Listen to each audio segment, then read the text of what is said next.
Selamat malam, baik, perkenalkan nama saya Aulia Damayanti dari kelas HMJ 403 Prodi Manajemen Universitas Siber Asia.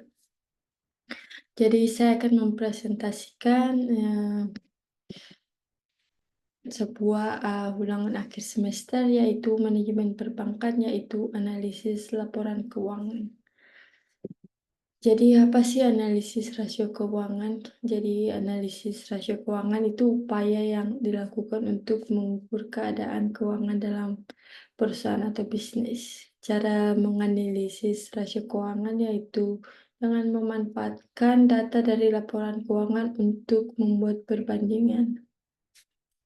Dan jenis-jenis rasio keuangan itu ada rasio likuiditas, rasio solvabilitas, rasio profitabilitas, dan rasio aktivitas. Adapun tujuannya yaitu membantu memberikan gambaran atau informasi keuangan pada berbagai pihak yang terlibat dalam perusahaan atau bisnis, termasuk juga para investor. Jadi ada beberapa tujuan juga, yaitu ya, dengan memberikan informasi tentang kesehatan keuangan, gambaran performa sumber daya perusahaan, menyajikan data efektivitas operasional manajemen, dan lain-lainnya. Adapun data dari laporan keuangan dari Bank Mandiri dan Bank BNI, yaitu pendapatan bunga sekitar 132 juta, dan ada beban bunga dari Bank Mandiri sekitar 36 jutaan, ada pendapatan bunga bersih yang sebanyak 95 jutaan, ada laba bersih 60 jutaan, ada total likuiditas sebesar 287 jutaan, ada total pinjaman sebanyak 1.105.972.376, total simpanan hampir 2 miliar, dan total aset 2.174.219.449. Dan data dari laporan keuangan untuk Bank BNI sendiri itu seperti yang tertera di sini. Ada pendapatan bunga sekitar 61 jutaan, beban bunga sekitar 20 juta lebih, ada pendapatan bunga bersih yang sekitar 41 juta lebih, ada yang laba bersih sekitar 21 juta lebih, total likuiditas 154,732.520, ada total pinjaman sekitaran 1.086.663.986. Total simpanan itu hampir 1.030 juta. Dan total aset itu total aset produktif 1.086.663.986. Jadi gross profit margin. Jadi ada cara menghitung gross profit. Jadi apa sih gross profit? Itu adalah rasio yang mengukur efisiensi perusahaan yang menghasilkan keuntungan dari penjualnya sebelum biaya operasional dan pajak dikurangi. Ada rumusnya, yaitu net interest margin atau gross profit margin sama dengan pendapatan bunga kurang beban bunga dibagi pendapatan bunga kali 100. Jadi di mana laba kotor adalah selisih antara pendapatan penjualan dan biaya barang terjual. Semakin tinggi rasio ini, semakin efisiensi perusahaan dalam mengelola biaya produksi dan menjual produknya. Jadi ya, gross profit margin dari Bank Mandiri sendiri itu sebanyak 72,34%, yang tadi, yang itu pendapatan bunga kurang beban bunga dibagi pendapatan bunga. kali 100%. Jadi untuk Bank BNI-nya itu hasilnya 67,17% dari hitungan yang tadi. Jadi dengan profit margin sebesar itu, sebesar 72,34%,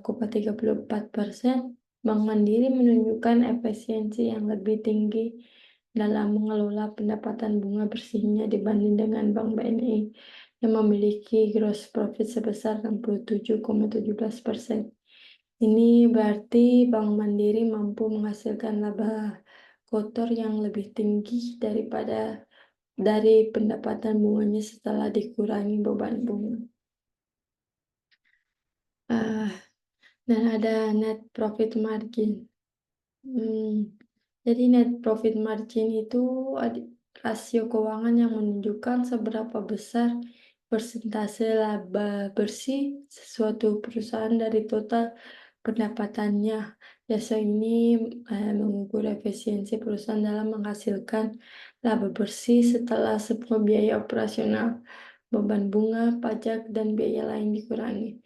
Jadi cara menghitungnya itu dengan rumus NPM atau net profit margin sama dengan laba bersih dibagi pendapatan kali 100%. Jadi untuk Bank Mandiri sendiri itu setelah dihitung itu hasilnya untuk Bank Mandiri itu 45,32% dan untuk Bank BNI sendiri 34,34%.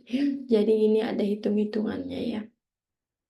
Jadi net profit margin 45,32% itu Bank Mandiri menunjukkan efisiensi yang lebih tinggi dalam mengelola sebuah biaya operasional dan non-operasional dibanding dengan Bank BNI yang net profit marginnya hanya sebesar 34,34%. Ini mengindikasikan bahwa Bank Mandiri lebih efektif dalam mengendalikan biaya dan memaksimalkan laba bersih dari total pendapatannya.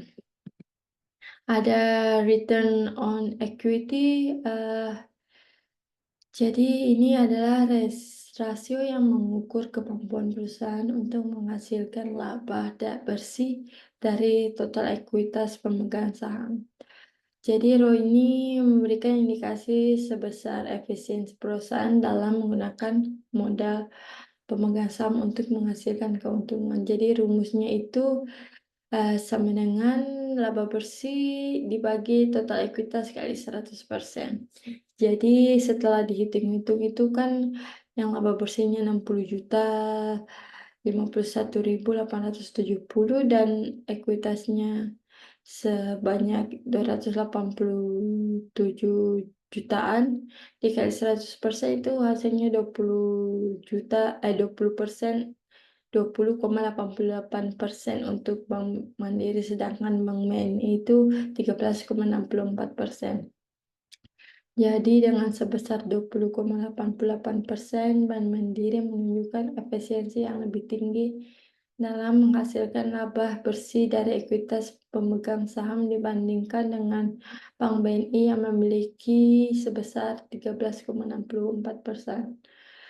Jadi hal ini mencerminkan bahwa Bank Mandiri mampu memanfaatkan modal pemegang sahamnya lebih efektif untuk menghasilkan keuntungan yang lebih tinggi.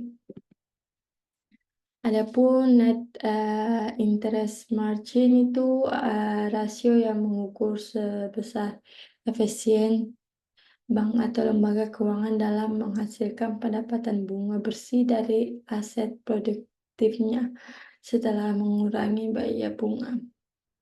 Jadi ini membantu dalam menilai efektivitas manajemen dalam menghasilkan pendapatan dari aset yang dimiliki. Rumus NIM sendiri itu NIM sama dengan pendapatan bunga dibagi total aset produktif kali 100. Jadi untuk Bank Mandiri itu setelah dihitung itu hasilnya 4,41%, sedangkan Bank BNI 3,80%. Jadi dengan NIM sebesar 4,41%, Bank Mandiri menunjukkan efisiensi yang lebih besar dalam menghasilkan pendapatan bunga bersih dan aset produktifnya dibandingkan dengan Bank BNI yang memiliki NIM sebesar 3,80%-nya. Rasio yang lebih tinggi ini mengindikasikan bahwa Bank Mandiri memiliki kebijakan suku bunga yang lebih baik atau struktur bunga yang lebih efisien dalam memperoleh pendapatan bunga. Adapun to deposit ratio itu rasio yang mengukur likuiditas bank dengan membandingkan total pinjaman yang diberikan dengan total simpanan yang diterima oleh bank. Jadi LDR memberikan indikasi sebesar agresif bank dalam menyalurkan pinjaman dibandingkan dengan dana yang dihimpun dari simpanan bank. Jadi rumusnya itu sama dengan LDR sama dengan total pinjaman dibagi total simpanan kali 100%. Jadi untuk Bank Mandiri itu setelah dihitung itu hasilnya 55,54%, sedangkan Bank BNI itu 105,51%. Jadi Bank BNI dengan LDR sebesar 105,51% menunjukkan bahwa bank tersebut lebih agresif dalam menyalurkan pinjaman dibandingkan dengan dana yang dihimpun dari simpanan nasabah. Yang bisa berarti potensi keuntungan yang lebih besar dari penyaluran kredit. Namun rasio yang tinggi juga meningkatkan risiko likuiditas jika terjadi penarikan dana besar-besaran oleh nasabah ya. Sebaiknya Bank Mandiri dengan LDR sebesar 55,54% menunjukkan sikap yang lebih konservatif dalam penyaluran kredit. Hal ini menunjukkan bahwa Bank Mandiri lebih berhati-hati dalam menjaga likuiditas bank dengan menyalurkan pinjaman dalam proporsi yang lebih kecil dibandingkan dengan simpanan yang diterima. Jadi, adapun kesimpulannya itu berarti Bank Mandiri ini menunjukkan performa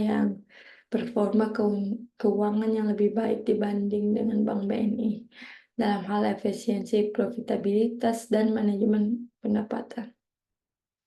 Bank Mandiri memiliki gross profit margin, net profit margin, ROE, dan NIM yang lebih tinggi, menandakan kemampuan yang lebih baik dalam menghasilkan laba bersih dari pendapatan dan ekuitas. Namun, Bank Mandiri lebih konservatif dalam penyaluran dengan LDR yang lebih rendah, sedangkan Bank BNI lebih agresif yang dapat meningkatkan risiko likuiditas tetapi juga potensi keuntungan. Jadi sekian presentasi saya, mohon maaf kurang lebihnya. Terima kasih juga untuk semua bantuannya, dan ini adalah sumber-sumber dari uh, presentasi yang saya bawakan tadi. Ini adalah daftar pustakanya. Terima kasih banyak atas kesempatannya. Sampai berjumpa di lain waktu. Terima kasih.